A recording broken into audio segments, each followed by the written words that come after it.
Blue Lock Chapter 342 has just released. We got the continuation of Japan's attack as Karasu and Isagi fight for control over the team. Shido gets his time to shine. Barou gets his time to shine. This is the chapter we've all been waiting for, folks. So let's not waste any more time and jump into it quick.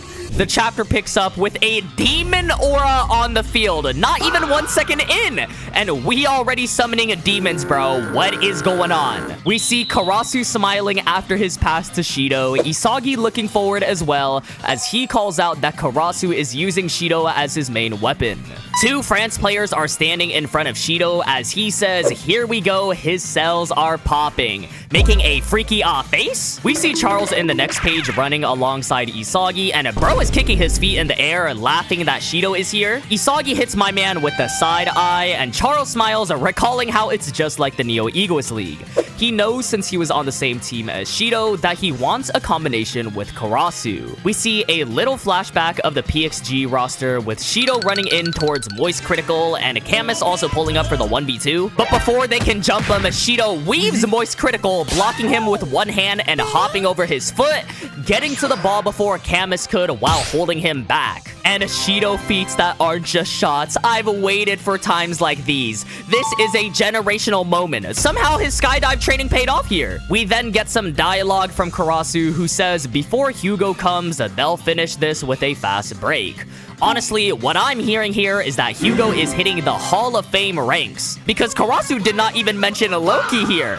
Only the fact that they need to get it up before Hugo specifically. And that goes for about this whole game, because I can speak for everyone when we say we're disappointed with Loki. I'm not hopping on the Loki hate train because we still have a lot of the game left to go and we've seen what he can do, but up until this point, it's just a fact that he hasn't done much. Anyways, Karasu continues saying, according to his analysis, no matter where Shido is, he is someone that stays true to himself. He is a living creature of strength and fear. If you look at it positively, he's a genius at expressing himself. So in a nutshell, all I'm hearing is a bunch of glaze. I know the Shido fans can relate to this analysis though, but to balance out the glaze, he says if you view it negatively, he is an existence that radiates such indiscriminate energy that the people around him can't help but be influenced by it. We see Shido holding back Camus with his demon aura popping out again as he passes it to Hiryo while Rin and Hugo are running alongside each other. And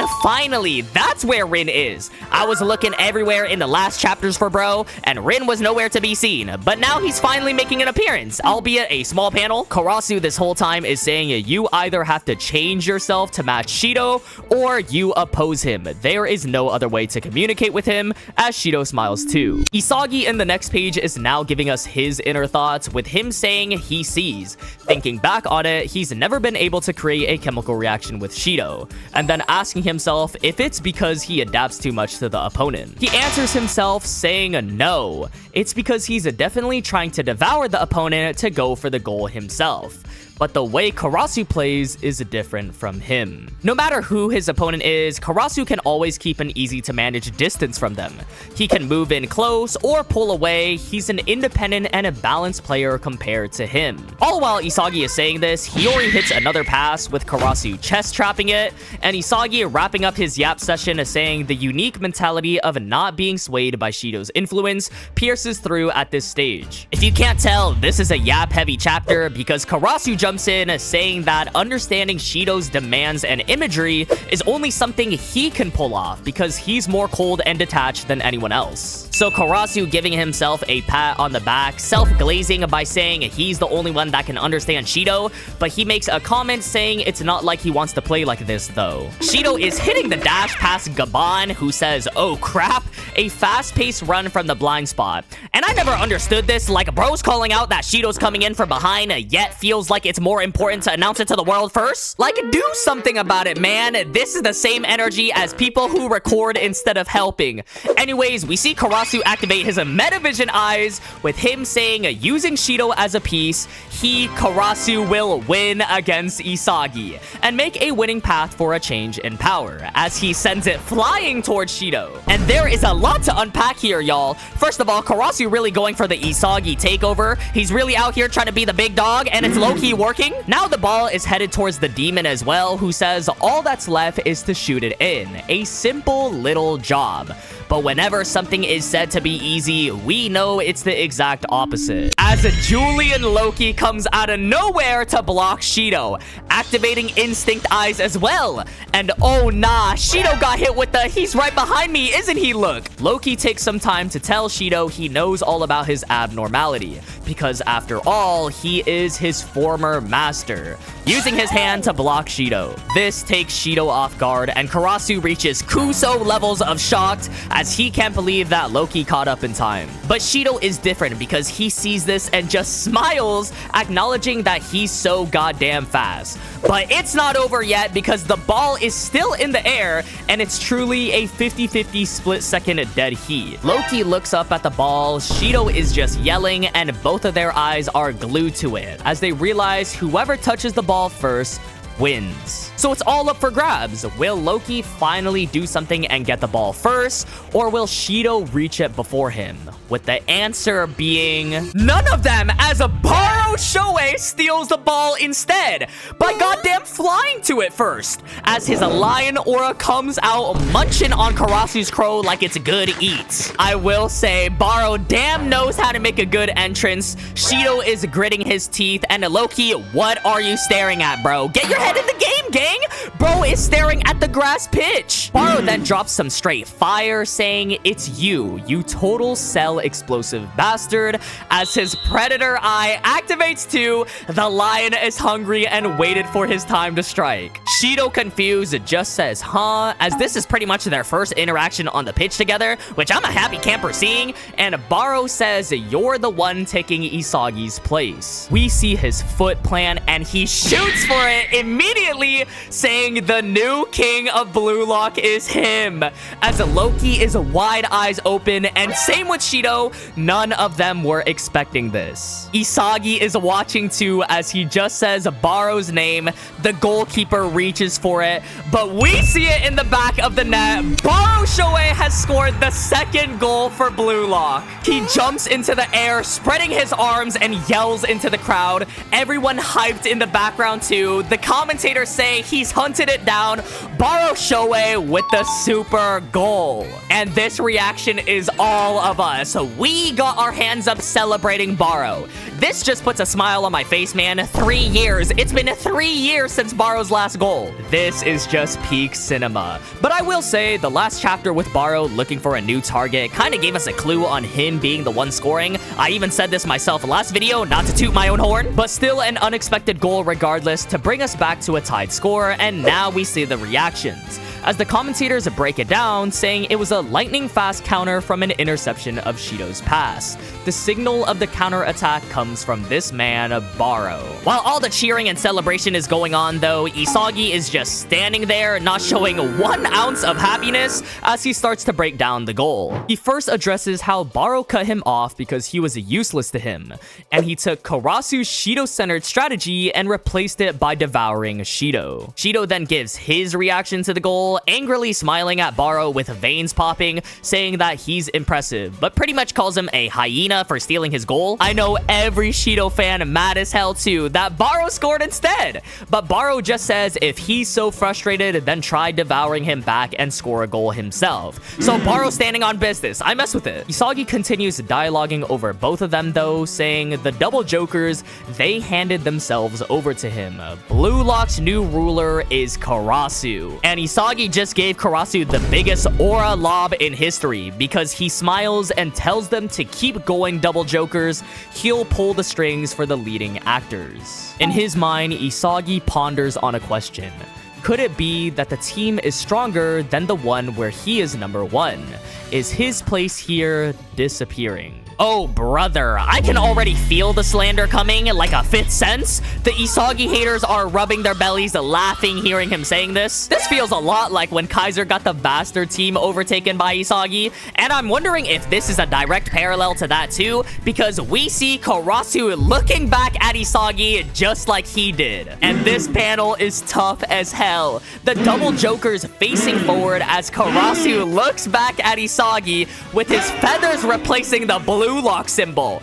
We see the Fitz gang. They just aura farming out here. But we switch scenes all of a sudden to the France bench, where we see Roden calling out to Hugo and Loki to come here. And this feels like when your name gets called to the front office. He tells them if they lose in a place like this, do they really think they can win the World Cup? And is Roden about to box Hugo and Loki? Why he cracking his fingers? I'm hella dead. He about to give them a lesson in another way. And we get one of the funniest Hugo dialogues with a chibi version of him just pointing at Loki and saying, nah, I don't think so. It's because Loki doesn't finish his goals when he's supposed to. So even Hugo is calling out Loki for not performing. He really speaking for the community. First for the Isagi haters and now for the Loki haters. He is one of us. His bottle cap even looks like he's smiling too. And this whole shenanigans pisses off Loki, calling Hugo the annoying one, blaming his passes instead. Anything but accountability, bruh. I genuinely don't think one of Hugo's passes were that bad. In fact, his first pass was literally an assist to Charles. Loki is agitated at Hugo, and Hugo just rage baiting, bro, hitting the flight react, sticking out his tongue.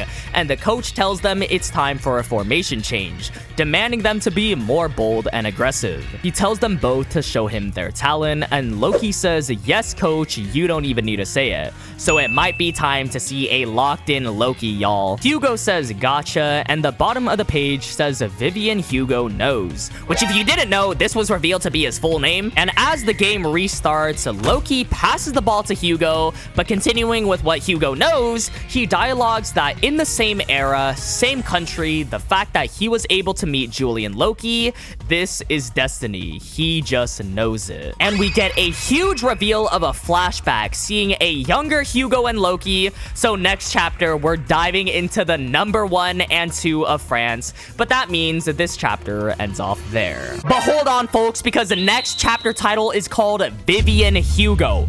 The chapter name is Hugo's name. If this isn't telling us something massive is about to go down, I don't know what is. Because every time a chapter name is named after a new Gen 11, some absolutely insane feats go on.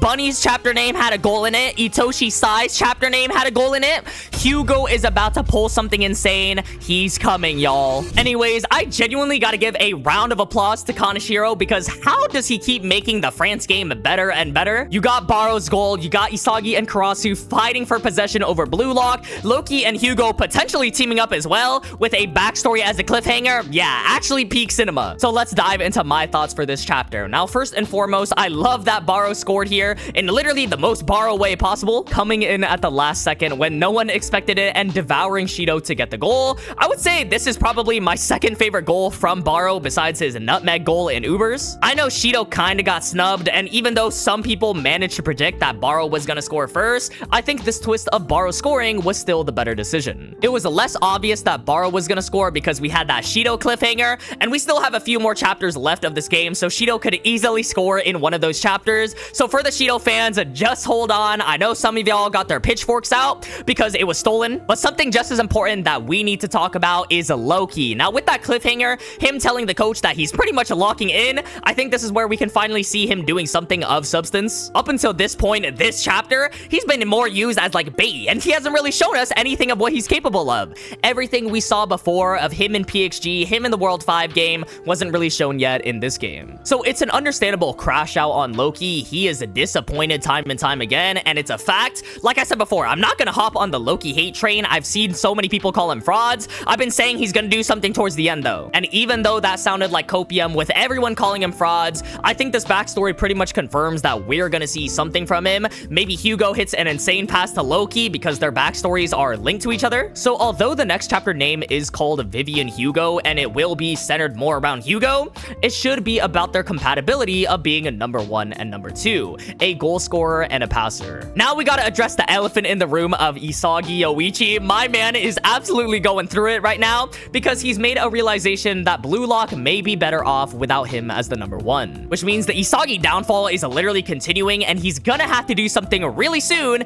if he wants to have a fighting chance. I'm still holding out hope for a chemical reaction between maybe him and Shido, but I'm currently leaning towards Itoshi Rin, maybe Isagi and Rin, who have actively pursued the number 1 role, try and overtake the team again. Remember that Rin was the one motivating Isagi when Hugo was saying all of that, and because Rin has been a sideline so far and hasn't even used Destroyer mode. So here we go, another hot take from Hiryo. I think Rin might be scoring the next goal for Blue Lock. It's a hot take for a reason, y'all, and it might just be straight bias because I won't lie, Rin is my favorite character, but I feel like they'll save Shido for when everything gets chaotic towards the end. So it's kind of a sleeper pick that Rin could score. You know, he is Blue Lock's #1, and he's actually doing something in the match if he activates Destroyer mode. Now, going back to Isagi, he has to pull a Kaiser during PXG and get rid of his fixations on everything. That might be one solution for how he gets over this hump. We know going into this match, he had the weight of Blue Lock's #1 on his shoulder. He just needs to play the game as he usually does. Get out of his head. I just know he has to reset to 0, which is kind of like the PXG game, so it might be a little repetitive, but it's kind of what Isagi needs to do in this situation. And we had that parallel earlier of the team being taken away from him, and we know Kaiser had the team taken away from him as well, but I don't know if that parallel was put there on purpose. It kind of seems like there was some correlation between the two. So it's either that or Isagi has to learn how to balance between being a #1 and being a #2, because he kind of fits both. He's suited for #2, but he's performed well as a #1 previously. Balancing between them may be his new theory that he's mentioned. But anyways, that about wraps it up for my thoughts and this video. If you made it to the end, thank you so much for watching as always. Leave any thoughts you have down below. What do you think of Barou's goal? What do you think of the Isagi and Karasu fight that's going on? Any predictions on Hugo and Loki as well? YouTube really thinks you'd like this video right here, so be sure to check that one out too. I appreciate y'all so much, and I'll see y'all in the next one.